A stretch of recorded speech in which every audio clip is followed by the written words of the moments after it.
काँग्रेसच्या 3 भयंकर चुका, तेच विरोधकांना भोवणार. डिपॉझिट जप्त होणार. अरविंद पाटील निलंगेकर यांना विश्वास. व्यापाऱ्यांना वेठीस धरणं बंदचं आवाहन करून धमक्या देणं, जाहीरपणे शिवीगाळ करणं हे 3 गंभीर चुका विरोधक अर्थात काँग्रेस पक्षाने केले असून याचा रोष जनतेत व्यापाऱ्यांमध्ये भरपूर आहे. याचा वचपा म्हणजे काँग्रेसला धडा निलंग्याची जनता शिकवणार. हे खूणगाठ मतदारांनी बांधली असून आमचे 23चे 23 उमेदवार बहुमताने निवडून येतील आणि नगराध्यक्षपदाचा जनतेच्या मनातला भारतीय जनता पार्टीचा उमेदवार संजयराज हलगरकर हे काँग्रेसच्या नगराध्यक्षपदाचे उमेदवाराचं डिपॉझिट जप्त करून ऐतिहासिक लीडने निवडून येतील. कारण जनता आमच्या पाठीशी खंबीरपणे उभी असल्याने विजयी गुलाल आमचाच म्हणत अरविंद पाटील निलंगेकर यांनी विश्वास व्यक्त केले. निलंगा नगरपालिका निवडणूक आम्ही पुढे ढकलली असा गैरसमज निलंगा शहरातील जनतेत पसरून जनतेची दिशाभूल करण्याचा प्रयत्न काँग्रेस पक्षाकडून करण्यात येतोय. परंतु महाराष्ट्र राज्य निवडणूक आयोगाने महाराष्ट्रातील 24 नगरपालिका हे 20 डिसेंबरला ढकलली. एकटी निलंगा नगरपालिका निवडणूक पुढे गेली नाही, परंतु हे काँग्रेस पक्षाच्या लोकांना समजत नसल्याने ते जनतेत गैरसमज पसरवत आहेत. असं वातावरण निर्माण केलं आहे. उत्स्फूर्त प्रतिसाद जनतेचा भारतीय जनता पक्षाला मिळत आहे. तोच उत्साह, तीच परिस्थिती निलंगा शहरात प्रत्येक प्रभागात पाहायला मिळतीये. याचा अर्थ असा आहे की जनता विकासाच्या पाठीमागे असून भारतीय जनता पक्षाला मतदान स्वरूपी आशीर्वाद देणार असल्याचा विश्वास भाजपचे युवा नेते अरविंद पाटील निलंगेकर यांनी व्यक्त केले. निलंगा नगरपालिकेची निवडणूक सध्या सुरू आहे आणि भारतीय जनता पार्टीच्याकडून आघाडी प्रचारात घेतल्यासारखं या ठिकाणी चित्र पाहायला मिळत आहे. आज प्रभाग क्रमांक 3 या ठिकाणी भारतीय जनता पार्टीचे युवा नेते अरविंद पाटील निलंगेकर आणि भारतीय जनता पार्टीचे अधिकृत नगरपदाचे उमेदवार संजूभाऊ हलगरकर या ठिकाणी आलेले आहेत. सर्व यंत्रणा, सर्व प्रचाराची यंत्रणा अतिशय मोठ्या प्रमाणात राबवण्यात येत आहे. जनतेचा प्रतिसाद कसं मिळतं काय नाही ते विचारूया. भैया काय सांगाल, कशा पद्धतीने जनतेचा प्रतिसाद? अतिशय उत्साहपूर्ण प्रतिसाद भेटत आहे. खऱ्या अर्थानं आम्ही आता आमचा ह्या 3रा राऊंड एक सांगण्याचा अतिशय आनंद होतो की आमचे सर्व उमेदवार, नगरसेवक आणि नगराध्यक्ष 4 फेरी झाल्यात आणि प्रत्येक घरात गेल्यानंतर एक आशीर्वाद रूपी आम्हाला नगरपालिका यांच्या हातात देण्यासाठी लोक उत्स्फूर्तपणे हे करतात. त्याच्या मागचं मूळ कारण हे की आपली निलंगा नगरपालिकेची निवडणूक ही 2 तारखेला मतदान होणार होतं, पण निवडणूक आयोगाच्या निर्णयामुळं महाराष्ट्रात जवळपास 204 प्रभाग आणि 24 नगरपालिका हे 20 तारखेला मतदान झालं. आणि सुरुवातीला आम्हाला पण वाटलं की कशामुळं झालं, पण आज वाटतं की बरं झालं. कारण आपल्या मराठीत म्हण आहे की बाळाचे पाय पाळण्यात दिसतात.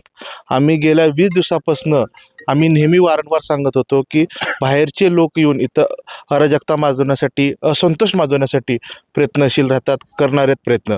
आणि त्याची एक झलक, त्याची एक चुणूक आपल्याला 1 तारखेला दिसली. ज्या दिवशी मतदान पुढे गेले, रस्त्यावर उतरले, शिवीगाळ केले. निलंग्याच्या राजकीय सुसंस्कृत राजकारणाला कधी शिव्यागाळ, कुणाला द्वेषापोटी कधी खालच्या तराचं बोललं जात नव्हतं. पहिल्या दिवशी शिवीगाळ केले, दुसऱ्या दिवशी व्यापार बंद पाडले आणि 3ऱ्या दिवशी पोस्टर फाडले. ही सुसंस्कृत निलंग्याला, आदरणीय दादासाहेब पस्ते येणारी परंपराला हे कुठंतर डाग लागल्यासारखं ह्या निवडणुकीमध्ये दिसून आलं.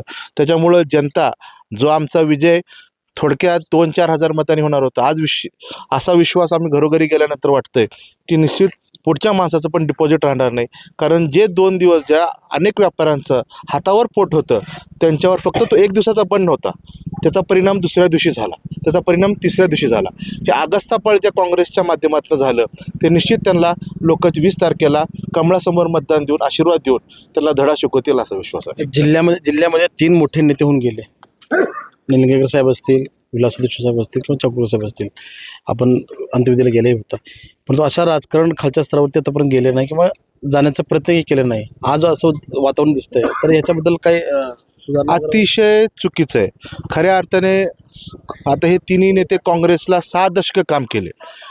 तिथं अनेकांनी त्यांना श्रद्धांजलीचे कटआउट लावले, पोस्टर लावले, पण खऱ्या अर्थानं जर त्यांना आदरांजली द्यायची असेल निलंगा किंवा लातूर जिल्ह्यातल्या प्रत्येक नागरिकाला, तर जो सुसंस्कृतपणा त्यांनी 6 दशकं लातूरच्या मातीमध्ये रुजवला आहे, तेच राजकारण प्रत्येक पक्षाच्या कार्यकर्त्यांनी ते रुजवणं पुढून घेऊन जाणं, ही खऱ्या विचारांची आदरांजली किंवा जी सुसंस्कृतपणा जे त्यांच्या 3ही नेत्यांच्या, दिग्गज नेत्यांच्या माध्यमातून हे केलेत, तर ती पुढे घेऊन जाणं ही आमची सर्वांची जबाबदारी आहे. काल अधिवेशन झालं. अधिवेशनाच्या शेवटच्या समारोपाला मुख्यमंत्री असं म्हणाले की 2 समृद्धी महामार्ग, एक लातूर ते हैदराबाद आणि नागपूर ते हैदराबाद, त्याच्यामध्ये निलंगाही समावेश असं कळालं.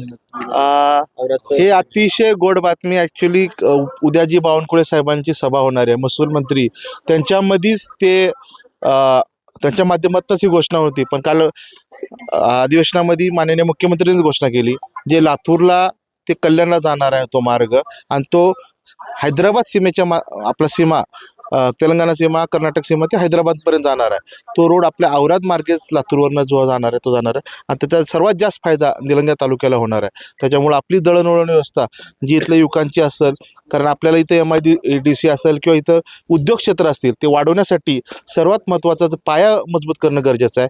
आणि तो निश्चित ह्या हायवेच्या माध्यमातून, ह्या समृद्धी महामार्गाच्या माध्यमातून आपली दळणव्यवस्था मजबूत होऊन एक उद्योगाला एक नवीन चालना भेटण्याची अपेक्षा आहे. भैया, श्री चंद्रशेखर बावनकुळे हे महसूल मंत्री आहेत. आज उद्या ते 16 तारखेला निलंगा देणार आहेत. आणि निलंगा शहरातल्या नागरिकांची अशी मागणी आहे की ज्यांचे इनामी जमीन आहेत, त्याचे कबाले वगैरे भेटले नाहीत, त्यांना ते मिळावं.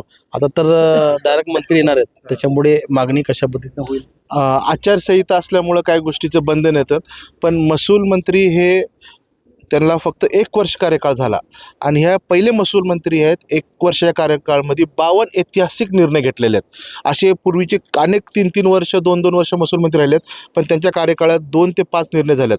हे महसूल मंत्री, पहिले महसूल मंत्री आहेत. 1 वर्षात 52हून अधिक निर्णय सामान्य जनतेच्या हितासाठी घेतलेले आहेत, आणि ते सर्व निर्णय आम्ही तिथं फ्लेक्सच्या माध्यमातून असेल किंवा त्या प्रचाराच्या प्रसिद्धीच्या माध्यमातून असेल आम्ही ते पोचू. आणि एक गोड बातमी आज सांगण्यापेक्षा त्यांच्या मुखातून आलेलं ती योग्य राहील. पण निलंगा आणि लातूर जिल्ह्यासाठी एक चांगली गोड बातमी उद्याच्या सभेच्या माध्यमातून दिसत. शेवटचा प्रश्न, आता जी तुम्हाला भेटली, आम्ही निलंगेकर बेटा तू काळजी करू नको, आम्ही तुझ्यासोबत असं म्हणतो. हे प्रत्येक घरात, कारण निलंगेकर ही आडनाव नसून, ही पदवी नसून एक सन्मान आहे. आदरणीय दादासाहेबांनी 1972ला बॅरिस्टर वानकडे साहेबांच्या माध्यमातून प्रत्येक जे शिवाजीराव पाटील नावाचे जे 3-4 आमदार होते, धुळेचे असतील, स्मिताताईंचे वडील असतील, तेव्हा कन्फ्युजन होऊ नये म्हणून बॅरिस्टर वानकडेंनी तुम्ही निलंग्याचे तर निलंगेकर, तर कधी आदरणीय दादासाहेबांनी तर 72 नंतर गायकवाड पाटील कधी लावले नाहीत. त्यांनी नेहमी निलंगेकर लावले. आणि कर्नाटकच्या सीमेवर असलेला आपला तालुका आज महाराष्ट्राच्या कानाकोपऱ्यात नाही तर देशाच्या प्रत्येक ठिकाणी आपली ओळख आहे. आणि त्यांना ते एक स्वाभिमान, एक अभिमान वाटायचा निलंगेकर लावण्यासाठी. तर निलंगेकर हे फक्त आडनाव नसून ह्या मातीची ओळख आहे. त्याच्यामुळं प्रत्येकजण येणारा तो आशीर्वाद देतोय. आज सांगण्याचा अतिशय आनंद होतो.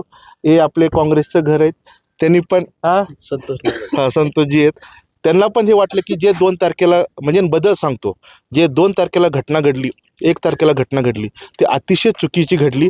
निलंग्याच्या व्यापाऱ्यांना वेटीस धरायला काम नव्हतं. त्याच्यामुळं काँग्रेसचे पण घर आहेत, वरी झेंडा पण असलं, पोस्टर असलं, तर मनात त्यांच्या कमळ रुजलेला आहे. त्याच्यामुळं ऐतिहासिक निकाल 21 तारखेला आपल्या निलंगा नगरपालिकेत दिसणार आहे.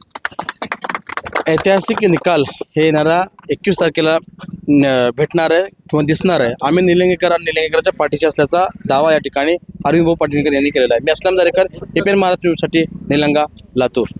अशाच नवनवीन ताज्या घडामोडी पाहण्यासाठी आजच आमच्या यूट्यूब चॅनलला लाईक करा, शेअर करा, सबस्क्राईब करा आणि हो, बेल आयकॉन प्रेस करायला विसरू नका.